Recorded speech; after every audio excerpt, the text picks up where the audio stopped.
I'm Meri Braziel from CableCom Networking, and we've been very fortunate to work with Moda over the past probably 2.5 years, I think, from beginning, planning it, as Oscar said, getting it in place to begin with. So we've developed a concept called Smart Fibre Infrastructure. And what I'm going to talk about, as I said, for smart residences. And it is about planning and building and thinking about the future. Is this going to click? Ah, there we go. So I'm going to talk a bit about the foundation, building the foundation, getting that right to begin with. Oscar mentioned briefly in terms of wireless versus wired. I will put that to rest. And sort of what does the future hold? Where are we looking? Where are we going next? And going to talk about connected home, et cetera, in just a bit. So first of all, the important thing is, what is smart fiber? And within the past few couple of months, you'll hear terms called full fiber now. As you know, there's fiber in BT world, there's fiber to the cabinet, didn't quite make it all the way to the building. We've now got fiber to the building, you have fiber to the premise, and what we're saying is full fiber goes all the way through from beginning to end, because that's what enables the technologies of the future. And the important thing, and this is where we're planning, we know that there are going to be additional systems put in place. The back office, you saw, for those of you who were here before, the virtual reality. There's a lot more technology that's going to go into these buildings. So the important thing is, rather than just build, a network for CCTV, a network for BMS, et cetera, how can we build this and make that into the building to begin with so that we can plan? And as you said, we can have some view of the next 5-6 years, but how can we plan and make sure it's in there correct to begin with? So we've been building fiber all the way into, which has the capacity. It's 10 gig easily potential. It will go up even more. So this enables the smart meters, as I said, CCTV, home automation, even mobile. I think we're even putting in picocells, to ensure, and sometimes these are Faraday cages, you need more mobile signals in there as well. So that's what we believe all the buildings of the future will need to have, as just, it's no different than putting your foundations in place. That will be part of every building that you see in the next few years. So what does it bring to you? Why should you bother? Why are you looking at it?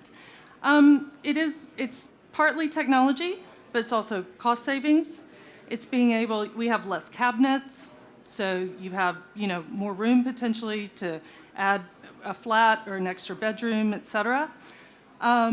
It's lower power consumption. If you have less cabinets, if you have less networks, et cetera, your building becomes greener, and obviously then more cost-effective as well. When you have one network, as opposed to working out, one of the challenges we always have as a technology provider, if you put in an infrastructure, you've got all these services running over top of it, trying to sort out where is the real problem when you're doing troubleshooting.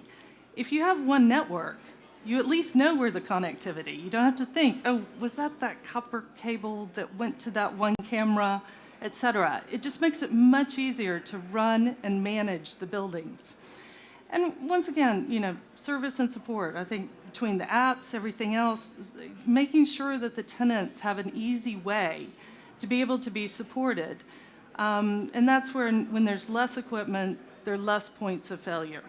So that's what we want to put across. I think we've got some buildings going up, quite a few. You'll see this become the reality in the next few years. So that's the foundation. Going just back, I wanted to just have the opportunity to mention, because a lot of people say, oh, well, why have wired anymore? I'm on my mobile phone all the time. Everything's wireless. Well, a couple of things. First of all, that wireless infrastructure, it has to go onto something. It goes onto fiber at the end of the day. I'll never forget, somebody actually said to me, well, it's wireless. What do you mean? They're wired too? The reality is the capacity has to come out somehow. So you still have to get to fiber. Same thing on mobile phone networks. The mobile base units, they're all connected up by fiber. So it's important to understand this is not a wireless versus wired. They're symbiotic. You have to have both. That's just a given. So if anybody's thinking about, oh no, I'm not going to bother with any wired, because I've heard that said, it's an easy way to save money.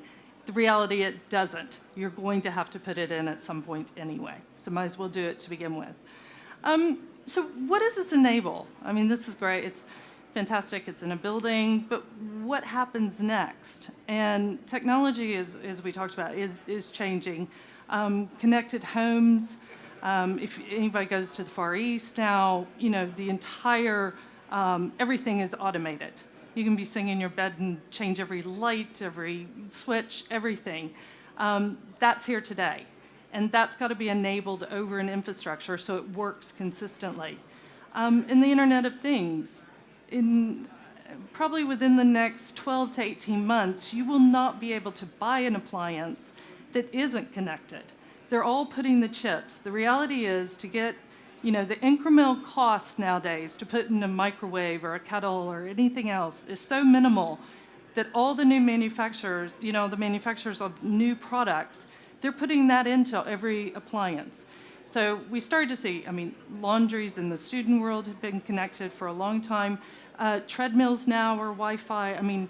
Almost anything. I even heard shoes the other day. They put sensors in shoes and can track them all over the world.